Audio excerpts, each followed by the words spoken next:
Media penyimpanan file.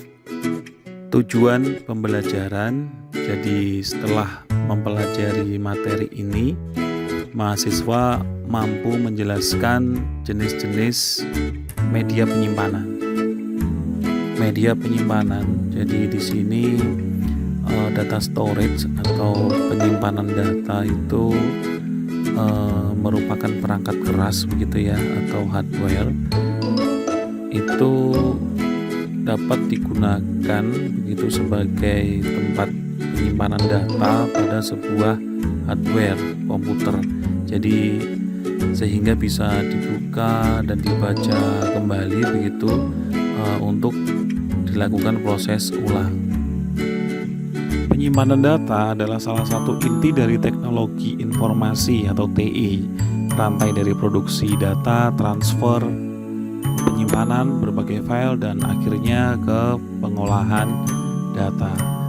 Jadi untuk mempromosikan gitu ya, dan menemani pengembangan TI begitu, jadi kinerja penyimpanan data informasi itu harus selalu ditingkatkan. Jadi sebagaimana gambar berikut ini ya, ditunjukkan oleh gambar berikut ini. Jadi pada gambar ini adalah gambar tren perkembangan kapasitas data dari tahun 2006 sampai 2011 gitu ya. Jadi pada gambar ini itu bisa kita lihat kepadatan data penyimpanan yang diperlukan itu terus meningkat hingga 70% per tahun. Data storage atau penyimpanan data itu bisa dibagi menjadi dua poin. Di sini ada memori primer, penyimpanan utama atau penyimpanan internal, kemudian yang kedua adalah memori sekunder, jadi penyimpanan sekunder atau penyimpanan eksternal. Primary memory atau memori primer atau primary storage atau penyimpanan utama. Primary memory atau memori primer adalah memori yang langsung diakses oleh CPU untuk menyimpan dan mengambil informasi maupun data. Memori primer juga disebut sebagai RAM atau random access memory. Ini adalah memori yang memiliki sifat volatile yang kehilangan datanya saat power dimatikan. Memori primer dapat diakses langsung oleh CPU melalui alamat dan bus memori dan terus diakses oleh CPU untuk mendapatkan data dan instruksi. Selanjutnya itu komputer berisi ROM ya, read only memory, yang menampung perintah yang paling banyak dieksekusi seperti program startup atau BIOS. Jadi ini adalah memori non volatile begitu ya, yang menyimpan datanya saat power dimatikan. Jadi saat power dimatikan itu dapat menyimpan data. Jadi karena memori itu karena memori utama sering diakses begitu ya, maka perlu dilakukan lebih cepat. Tapi ukurannya di sini lebih kecil begitu dan harganya mahal. Jadi tadi disebutkan begitu mengenai sifat memori volatile dan non volatile. Dengan sifat tersebut ya, sifat-sifat volatile dan non volatile itu kita bisa mengenal kondisi, jadi di mana hilang atau tidaknya sebuah file data begitu ya, atau berkas data maupun file program atau misalkan berkas program begitu di dalam storage atau penyimpanan. Jadi di sini volatile itu merupakan kondisi di mana file data itu atau program itu akan hilang begitu ketika arus listrik itu terputus atau padam. Jadi sebaliknya, jadi sedangkan non volatile itu merupakan kondisi di mana file data atau program itu tidak hilang jika arus listrik terputus begitu atau padam begitu ya. Jadi di sini ada dua sifat memori, volatile dan non volatile. Ada 4 bagian pada memori utama atau penyimpanan utama. Di sini yang pertama ada input storage area, itu memiliki fungsi berfungsi penyimpanan data yang akan dibaca. Kemudian yang kedua, program storage area berfungsi menyimpan perintah proses. Yang ketiga, working storage area berfungsi sebagai tempat dilakukannya pemrosesan data. Kemudian yang keempat, output storage area itu berfungsi sebagai tempat penyimpanan informasi dari hasil pengolahan data untuk sementara sebelum nantinya dikeluarkan melalui perangkat output. Memori utama atau primary memory, jadi di komputer itu terdiri dari dua bagian. Yang pertama itu RAM ya, random access memory. Kemudian ROM, read only memory. Di sini ada gambar RAM ya, random access memory. Jadi RAM itu ya, random access memory itu tempat begitu ya di mana data disimpan. Jadi data disimpan sementara di saat komputer sedang bekerja begitu dan bisa diakses secara acak. Jadi peran RAM ini cukup penting begitu ya, karena fungsinya sangat diperlukan untuk mengolah data yang masuk ke dalam memori. Jadi RAM ini bersifat volatile ya, yang artinya tadi itu ketika listrik padam maka file data atau program itu akan hilang jika listrik terputus atau padam. Jadi di sini sifatnya volatile. Di sini ada jenis-jenis random access memory atau RAM. Yang pertama adalah DRAM, Dynamic Random Access Memory. Kemudian yang kedua ada SDRAM, Synchronous Dynamic Random Access Memory. Yang ketiga RDRAM, Rambus Dynamic Random Access Memory.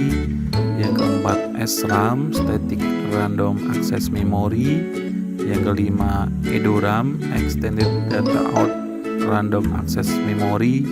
Yang keenam FPM DRAM, Fast Speed Mode DRAM. Kemudian yang ketujuh Flash RAM, Random Access Memory. Kedelapan VGRAM, Video Graphic Random Access Memory atau VGA card. Yang kesembilan DDR SDRAM, Double Dead Red SDRAM. Yang ke-10 Small Outline Dual Inline Memory Module. DRAM, Dynamic Random Access Memory.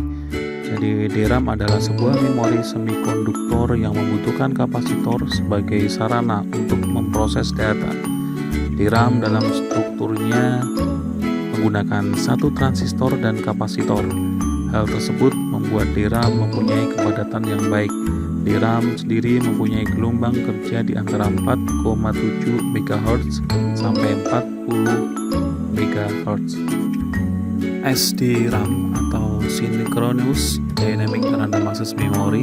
Jadi SDRAM itu adalah sebuah RAM yang mempunyai kecepatan yang lebih tinggi jika dibandingkan dengan RAM yang lain. Kecepatannya berkisar antara 100 MHz sampai 133 MHz. Dari fisiknya sendiri terlihat memiliki dua slot di bagian bawah. RAM ini nantinya dimasukkan ke bagian slot di mainboard komputer yang mampu memuat memori dari 16 MB sampai 1 GB. RDRAM, Rambus Dynamic Random Access Memory. Jadi tahun 1995 RDRAM pertama kali diperkenalkan. RDRAM memiliki kecepatan 600 MB per second. Kemudian pada 1996 kecepatannya naik 700 Mbps dan pada tahun 1997 naik 1,6 Gbps. RDRAM mulanya dibuat untuk komputer dengan prosesor Pentium 4. SRAM, Static Random Access Memory. Jadi SRAM dibuat dari semikonduktor yang artinya tidak membutuhkan kapasitor, dan karena komponen ini hanya menggunakan transistor tanpa kapasitor, kinerjanya menjadi lebih cepat. SRAM memiliki kecepatan yang sanggup menyaingi kecepatan prosesor 500 MHz. EDORAM Extended Data Out Random Access Memory. Jadi EDORAM diperkenalkan tahun 1995 dan mempunyai kecepatan yang lebih tinggi untuk membaca dan mengirim file data dibanding RAM lainnya. EDORAM memiliki slot sebanyak 72 pin, sangat cocok digunakan oleh seluruh komputer Pentium. FPM DRAM (Fast Speed Mode DRAM) merupakan awal dari DRAM. Kecepatan maksimal untuk mengirim cache L2 hampir 176 Mbps. FPM berjalan di gelombang 16 MHz sampai 66 MHz. Flash RAM adalah memori yang kapasitasnya rendah, umumnya dipakai untuk alat elektronik misalnya DVD, Handycam, dan sejenisnya. Video Graphic Random Access Memory. Video Graphic Random Access Memory atau yang biasa disebut dengan VGA diperuntukkan sebagai penyimpanan pixel untuk paparan gambar atau grafik. Penggunaan video graphic RAM dapat memberikan tampilan gambar maupun video cukup baik dan meringankan beban prosesor. Double Date Rate SDRAM merupakan RAM yang mempunyai kecepatan cukup baik dibandingkan dengan jenis lainnya. DDR SDRAM ini dapat mengeksekusi dua instruksi secara bersamaan. DDR SDRAM ini memiliki slot 184 pin dengan konsumsi listrik yang cukup kecil. Kapasitas memori ini cukup besar sampai 4 GB. Jenis RAM lainnya merupakan bentuk pengembangan dari DDR SDRAM, misalnya DDR2, DDR3, dan seterusnya. RAM lainnya ini dipakai pada banyak komputer sekarang sebab cukup hemat daya, cukup optimal, dan mempunyai kecepatan yang cukup tinggi. Small Outline Dual Inline Memory Module adalah jenis memori yang dipakai pada laptop ataupun notebook. Secara fisik, bentuknya cukup kecil, yaitu lebih kecil hingga setengahnya ukuran RAM. Jadi dapat lebih menghemat ruang. Untuk kapasitasnya sendiri mengikuti RAM yang digunakan pada komputer. Read-only Memory. Read-only memory merupakan jenis memori yang hanya dapat dibaca. Memori diisi sebuah data ataupun program yang sudah dibuat oleh pabrik produsen. Memori ini umumnya telah diisi sebuah data ataupun program dari produsen dengan kegunaan khusus. Read-only memory biasanya dipakai menyimpan firmware atau program yang berkaitan dengan perangkat keras. Contohnya, read-only memory BIOS yang memiliki isi program dasar komputer. Mushroom. Read-only memory memiliki data yang diisi melalui mask pada saat perakitan chip. Read-only memory tidak dapat ditulis ulang atau non-flashable, sehingga read-only memory jenis ini tidak dapat ditulis ulang. Programmable read-only memory. Memori jenis ini hanya bisa ditulis sebuah program di mana program tersebut dapat diisi oleh pengguna dan akan tersimpan di dalam memori selamanya. Erasable Programmable Read-only Memory. Memori ini bisa diisi sebuah data ataupun program oleh pengguna, di mana data ataupun program tersebut dapat diedit dan dihapus nantinya.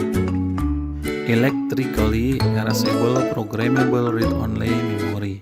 Memori jenis ini bisa diisi sebuah data ataupun program oleh pengguna, di mana data ataupun program tersebut dapat diedit dan dihapus nantinya tanpa perlu melepas atau memindahkan chip Electrically Erasable Programmable Read-only Memory dari mainboard. Ya, selanjutnya adalah secondary memory atau secondary storage ya. Di sini memori sekunder itu perangkat penyimpanan yang tidak dapat diakses langsung oleh CPU dan digunakan sebagai perangkat penyimpanan permanen yang menyimpan data bahkan setelah power dimatikan. Jadi walaupun listrik sudah dimatikan, dia berfungsi untuk menyimpan data secara permanen. Jadi si CPU itu mengakses perangkat ini gitu ya melalui saluran input output, dan data pertama-tama ditransfer ke memori utama, kemudian dari memori sekunder sebelum mengaksesnya. Jadi umumnya hard disk drive dan perangkat penyimpanan optik atau misalkan CD atau DVD itu digunakan sebagai perangkat penyimpanan sekunder di komputer modern. Jadi pada perangkat penyimpanan sekunder itu data diatur ke file gitu ya, dan direktori sesuai dengan sistem file. Jadi ini juga memungkinkan untuk mengaitkan informasi tambahan begitu dengan data seperti hak akses misalnya, kemudian pemilik, kemudian ada waktu akses terakhir gitu ya, dan lain-lain begitu ya. Jadi misalkan selanjutnya saat memori utama terisi, memori sekunder digunakan sebagai penyimpanan sementara untuk menyimpan data yang paling jarang digunakan di memori utama. Jadi perangkat memori sekunder itu lebih murah dan ukurannya lebih besar. Jadi di sini terdapat dua jenis secondary memory atau secondary storage, yaitu yang pertama itu serial atau sequential access storage device, akses sekuensial perangkat penyimpanan atau SASD. Jadi di sini contohnya ada pita magnetik, paper tape, dan kartu berlubang. Kemudian yang kedua adalah direct access storage device, akses langsung perangkat penyimpanan DASD, contohnya seperti piringan, magnetik, disket, dan penyimpanan massal.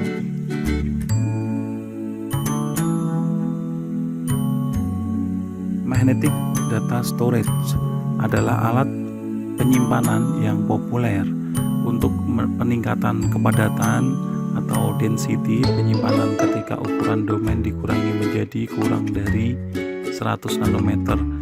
Domain magnetik menjadi tidak stabil dan masalah tersebut yang dikenal sebagai super paramagnetik harus diselesaikan. Setelah upaya beberapa tahun, efek paramagnetik tersebut dapat diatasi dengan pendekatan yang berbeda. Solusinya adalah sebagai berikut.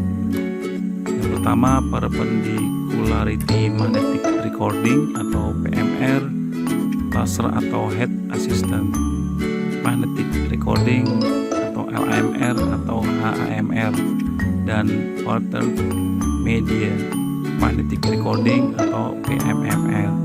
Ukuran wilayah magnetik dan ukuran kepala magnetik semua dalam skala nano dan ditentukan oleh nanolitograf. Dalam perangkat penyimpanan data magnetik seperti drive hard disk ya, atau disingkat HDD, ukuran bit dari perekaman magnetik dapat turun ke 40 nanometer. Kepadatan areal untuk 630 gigabit per inch persegi. Langkah selanjutnya hingga 20 nanometer, kepadatan areal hingga 1 terabit per inch persegi dapat diwujudkan. Magnetic tape. Magnetic tape atau pita magnetik merupakan contoh yang pertama dari memori sekunder. Pita ini digunakan sebagai perangkat masukan dan keluaran atau input-output, di mana data dikirim dari pita ke prosesor dan data diambil dari prosesor kemudian disimpan pada pita yang lainnya. Pita magnetik biasanya memiliki panjang berukuran 731 meter, lebarnya 2,54 cm dan memiliki tebal 2 mm. Pada pita magnetik terdapat bercak kecil yang berfungsi untuk menyimpan data. Bercak tersebut secara kasat mata tidak terlihat pada bahan plastik peroksida.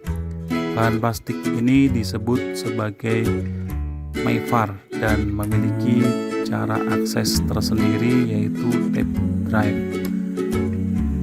Banyaknya data yang bisa ditampung bergantung terhadap jenis pita yang dipakai.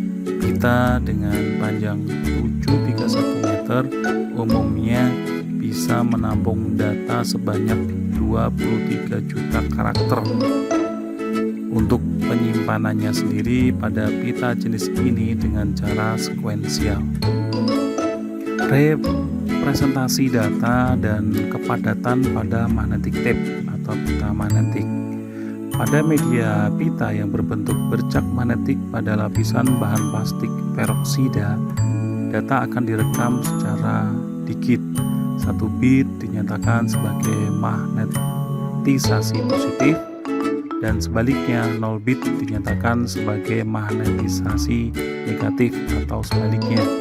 Pita sendiri terdiri dari sejumlah track yaitu 9 untuk kemudian digunakan sesuai fungsinya, 8 track untuk merekam data dan track terakhir dipakai sebagai pengoreksi kesalahan. Density atau kepadatan merupakan salah satu keistimewaan yang dibutuhkan pada pita di mana nantinya data akan disimpan. Kepadatan juga merupakan fungsi pita media dan drive dipakai sebagai perekam data ke media bytes. Merupakan satuan yang digunakan pada density atau kepadatan. Paritas dan kontrol kesalahan pada pita magnetik. Cek paritas atau parity check merupakan salah satu cara melakukan pemeriksaan kesalahan pada pita magnetik. Pengecekan paritas sendiri ada 2, yaitu paritas ganjil atau odd parity. Dalam menggunakan teknik paritas ganjil, maka jumlah yang mempresentasikan karakter akan berbentuk ganjil, yaitu 1. Jika sudah bernilai 1, maka nilai pada track ke-9 bernilai 0 bit. Namun bila jumlah nilai 1 bit berbentuk genap, maka nilai dari paritas adalah 1. Yang kedua, paritas genap atau even parity. Dalam menggunakan teknik paritas genap, maka jumlah bernilai 1 yang mempresentasikan karakter akan berbentuk genap. Dan jika sudah berbentuk genap, maka nilai paritas yang ada di track 9 bernilai 0. Namun bila nilai 1 berbentuk ganjil, paritasnya 1. Blok sistem atau sistem blok pada magnetic tape atau pita magnetik. Apa yang disebut sebagai blok adalah sebuah data yang dibaca dari pita ataupun yang diinput ke dalam pita di suatu grup karakter. Blok merupakan jumlah paling kecil dari sebuah data yang bisa dikirim di antara memori sekunder dan memori primer pada saat diakses. Dari satu atau lebih catatan atau record yang terdiri dapat disebut sebagai suatu blok. Catatan fisik atau physical record merupakan sebuah blok juga. Terdapat sebuah jarak atau gap di antara 2 blok yang memiliki panjang untuk tiap jaraknya 1,524 cm. Banyaknya data maupun catatan yang tersimpan dalam pita dipengaruhi juga oleh ukuran blok. Mekanisme pengaksesan pada pita magnetik. Sekuensial merupakan bentuk dari cara pengaksesan data pada pita magnetik untuk pembacaan maupun penulisan data, yang mana berarti perlu menghapus data yang ada di depan terlebih dahulu untuk bisa mendapatkan tempat bagi suatu data. Jadi bisa dibilang organisasi berkas dalam pita berbentuk secara sekuensial dan juga mekanisme pengaksesannya secara sekuensial. Kelebihan menggunakan pita magnetik: 1. Kapasitas panjangnya suatu catatan yang tak terbatas. 2. Kepadatan yang cukup tinggi. 3. Ruang penyimpanan data yang besar, juga harga yang terjangkau. Yang keempat, memiliki kecepatan yang tinggi untuk mengirim data. Yang kelima, untuk proses catatan dari sebuah file pita secara keseluruhan sangat efisien. Kemudian kekurangan penggunaan pita magnetik: yang pertama, kecepatan akses yang lambat terhadap catatan. Yang kedua, environmental issue, masalah terhadap lingkungan. Yang ketiga, memerlukan proses yang harus sekuensial. Piringan magnetik atau magnetic disk. Di ASD awal yang diciptakan oleh industri komputer adalah piringan magnetik. Kecepatan yang dimiliki piringan magnetik umumnya sangat tinggi. Pada permukaan piringan data akan diambil maupun disimpan, baik untuk akses RAM dengan read maupun write head yang memiliki posisi di antara piringan magnetik tersebut. Karakter fisik piringan magnetik. Pada piringan magnetik terdapat jenis alat penyimpanan yang disebut paket piringan atau disk-pack, di mana terdiri dari beberapa lapisan piringan berbahan aluminium. Umumnya untuk setiap pack terdiri dari 11 lapisan piringan, di mana setiap piringan memiliki ukuran keliling sebesar 45,72 cm dan untuk piringan kecil sebesar 20,32 cm. Secara fisik, piringan magnetik ini memiliki lapisan metal oxide film yang mengandung magnet seperti pada pita magnetik. Keistimewaan penyimpanan pada lapisan permukaan, ruang kapasitas piringan, dan cara pengaksesan ditunjukkan dari banyaknya jumlah track pada piringan. Terdapat 200 hingga 800 track untuk setiap permukaan yang dimiliki oleh piringan. Terdapat 20 permukaan yang digunakan untuk menyimpan data pada paket piringan yang terdiri dari 11 piringan. Pada setiap piringan kedua, sisinya digunakan sebagai tempat penyimpanan data, dan untuk piringan paling atas dan juga bawah tidak dipakai karena umumnya pada piringan tersebut lebih rentan terkena kotoran dibandingkan permukaan piringan yang lain. Terdapat sebuah pengontrol atau controller, lengan akses atau access arm, baca atau read, dan tulis atau write, juga mekanisme untuk rotasi pada paket yang tersusun pada piringan yang digunakan untuk pengaksesan. Kemudian terdapat istilah tidak dapat dilepas atau non-removable, digunakan pada piringan yang pada saat dibuat sudah diisi paket piringan di dalamnya sehingga tidak dapat dipindahkan. Lalu ada juga bisa istilah dilepas atau removable, kebalikan dari non-removable. Karakter fisik piringan magnetik selanjutnya, jadi pada pengalamatan catatan, perubahan kode yang terjadi ditangani oleh pengontrol piringan. Juga pada pemilihan drive, kontrol aktivitas read atau write, deteksi dan koreksi kesalahan ditangani oleh penyimpanan penyangga atau buffer storage yang diatur oleh pengontrol atau controller. Kecepatan putaran pada susunan paket piringan yaitu 3600 rotation per minute yang terus-menerus berputar. Contoh data dan pengalamatan pada piringan magnetik. Layaknya data pada pita magnetik, data yang terdapat pada piringan juga diblok. Banyaknya jumlah data yang diakses pada sebuah perangkat penyimpanan atau storage device disebut sebagai pemanggilan blok.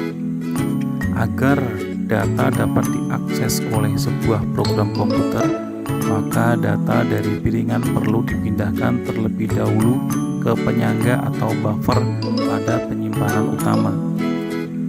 Catatan tidak selalu diakses dengan cara sekuensial. Hal ini ditunjukkan pada kemampuan piringan untuk mengakses catatan secara langsung atau direct. Untuk pengalamatan data yang tersimpan pada piringan, terdapat dua teknik dasar. Yang pertama adalah cylinder method atau metode silinder. Metode ini menggunakan nomor silinder, permukaan, dan catatan sebagai acuan pengalamatannya. Yang kedua, sektor method atau metode sektor. Metode ini menggunakan nomor sektor, track, dan permukaan sebagai acuan pengalamatannya. Pergerakan akses kepala piringan atau movable head disk access.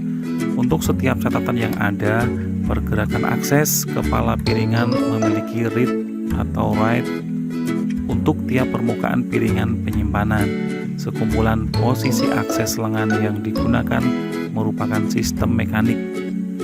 Jadi untuk kepala read atau write, pengalamatan permukaan akan menunjuk pada track. Secara bersamaan, seluruh akses lengan pada perangkat akan dipindahkan, namun hanya kepala yang berstatus hidup akan menampilkan ke atas. Pengaksesan pada catatan tersimpan dalam paket piringan. Track pada perangkat di mana terdapat catatan akan ditunjuk oleh pengalamatan catatan yang kodenya sudah dirubah oleh pengontrol piringan. Pada silinder yang tepat, akses lengan akan memindahkan posisi kepala dari read atau write. Piringan akan berputar sehingga menunjuk catatan pada kepala read atau write. Untuk selanjutnya, melalui kanal atau channel yang direquest oleh program pada komputer akan dibaca dan ditransfer. Di sini ada rumus pengaksesan catatan. Berikut penjelasannya. Nomor 1, pencarian waktu atau seek time. Pada pergerakan kepala read atau write pada piringan ke silinder yang sesuai membutuhkan waktu. Waktu inilah yang dimaksud, merupakan waktu yang diperlukan untuk memindahkan kepala baca atau tulis pada disk ke posisi silinder yang benar. Yang kedua, waktu pengaktifan kepala atau head activation time. Pada pergerakan kepala read atau write pada piringan ke posisi track yang sesuai memerlukan waktu. Waktu inilah yang dimaksud. Ini adalah waktu yang diperlukan untuk memindahkan kepala baca atau tulis pada disk ke posisi track yang benar. Yang ketiga, penundaan rotasi atau rotational delay. Saat piringan berputar hingga akhirnya sampai pada posisi catatan yang dimaksud membutuhkan waktu. Waktu inilah yang dimaksud. Yang keempat, waktu transfer atau transfer time. Pada banyaknya data yang dikirim terdapat kecepatan. Waktu kecepatan inilah yang dimaksud. Akses tetap kepala piringan. Pengaksesan pada permukaan penyimpanan tidak dapat dipindahkan antara silinder ke silinder untuk setiap track yang dimiliki oleh piringan. Pengaksesan pada piringan magnetik, baik secara sekuensial, indeks sekuensial maupun langsung, dapat dilakukan untuk membentuk suatu data pada piringan magnetik, dan bisa dilakukan metode akses langsung atau metode akses sekuensial untuk mengambil suatu data dari catatan yang disimpan. Media penyimpanan selanjutnya adalah cloud storage.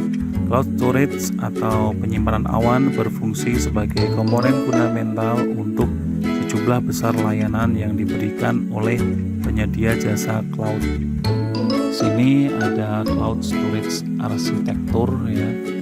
Jadi di sini umumnya ada dua entitas begitu ya dalam sistem penyimpanan awan, yaitu pengguna dan penyedia layanan cloud, yaitu seperti yang ada di gambar ini ya. Jadi ada pengguna yang di sebelah kiri itu user, kemudian di sebelah kanan ini ada penyedia layanan cloud. Jadi pengguna itu pemilik data gitu. Jadi mereka memiliki sejumlah besar file data yang akan dikirim ke penyedia layanan cloud storage, dan juga mengakses data lainnya secara fleksibel dan efisien. Jadi seperti layanan data yang disediakan oleh penyedia layanan cloud yang memiliki ruang penyimpanan dan sumber komputasi yang signifikan begitu. Jadi ruang penyimpanan dan kemampuan komputasi itu disediakan oleh sejumlah besar mesin yang canggih begitu ya, dan perangkat yang digunakan itu dipelihara oleh penyedia layanan cloud. Jadi secara gambaran umum itu penyedia layanan awan itu menggunakan kerangka kerja 3 lapisan gitu untuk menyediakan layanan penyimpanan cloud. Di bagian atas itu kerangka penyedia layanan cloud berinteraksi dengan semua pengguna untuk menerima permintaan layanan data outsourcing, akses data dan operasi lain pada data mereka. Jadi setelah menerima Nah, setelah menerima permintaan layanan dari pengguna, penyedia layanan cloud menanganinya melalui beberapa algoritma dan mengembalikan hasil yang sesuai ke pengguna sebagai respon. Aplikasi cloud storage. Saat ini sudah banyak tersedia layanan aplikasi cloud storage dari yang gratis hingga yang berbayar.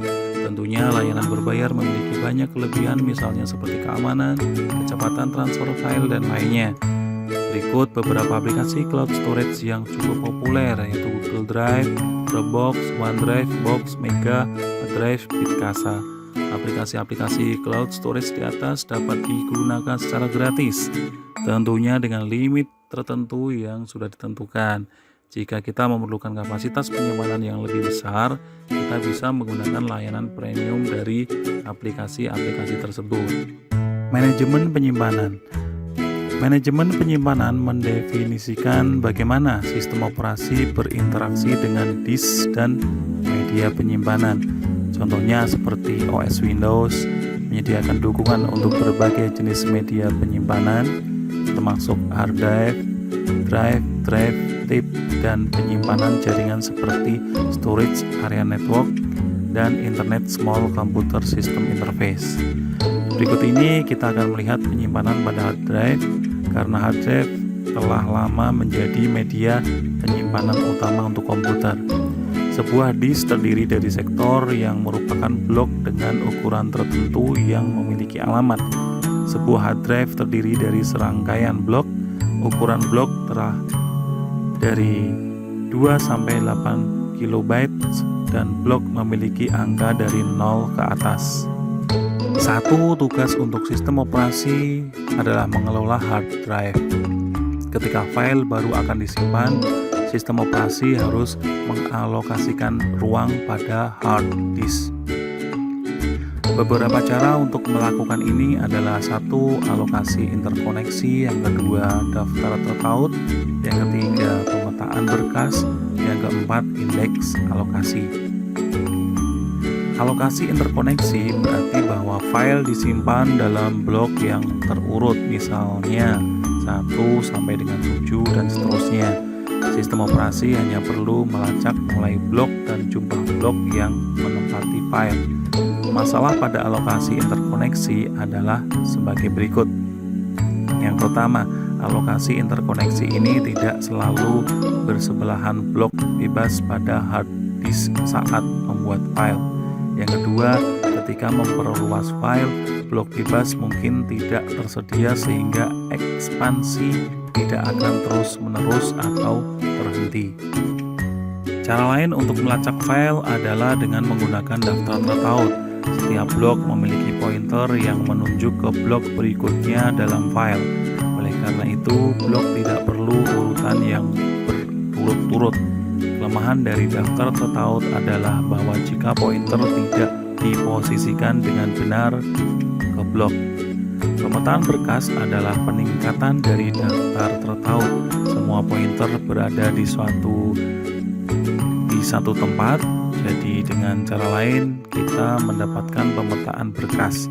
Jika salah satu pointer salah, itu tidak memengaruhi yang lain. Alokasi indeks juga merupakan peningkatan dari daftar terpaut karena semua penunjuk berada dalam satu tempat. Pointer diakses menggunakan indeks daripada menggunakan pointer ke blok berikutnya dalam cara daftar terpaut. Organisasi hard disk. Ada berbagai cara untuk mengatur penyimpanan data dalam sistem komputer. PC biasanya hanya memiliki satu volume pada satu hard drive. Namun, mungkin bermanfaat untuk mengatur disk dengan membaginya menjadi beberapa jilid. Volume yang digunakan oleh server akan sering diperluas di beberapa hard drive. Tujuan meningkatkan kecepatan membaca dan keamanan. Partisi. Sebuah hard drive terdiri dari satu atau lebih partisi yang merupakan bagian dari hard drive. Setiap partisi kemudian dapat berfungsi sebagai disk terpisah. Partisi adalah kumpulan dari sektor yang bersebelahan pada disk. tabel partisi atau pangkalan data lainnya untuk manajemen disk, menyimpan sektor awal, dan ukuran partisi. Tugas dari Partition Manager adalah untuk membuat, menghapus, dan mengelola partisi sehingga memastikan bahwa semua partisi memiliki ID unik. Volume. Penyimpanan pada komputer dibagi ke dalam volume yang ditunjuk oleh sebuah huruf seperti C, D, atau E. Volume sederhana hanya satu partisi, tetapi Anda dapat mengatur volume sehingga mereka terdiri dari beberapa partisi pada satu atau lebih hard drive. Volume sederhana menggunakan hanya satu hard drive, yang berarti bahwa jika hard disk crash, volume tidak digunakan. Menggunakan beberapa volume dan beberapa disk menghindari hal ini. Oleh karena itu, kita masih dapat mengakses data bahkan jika satu hard drive tidak berfungsi. Sekian tentang media penyimpanan file dalam mata kuliah Sistem Berkas.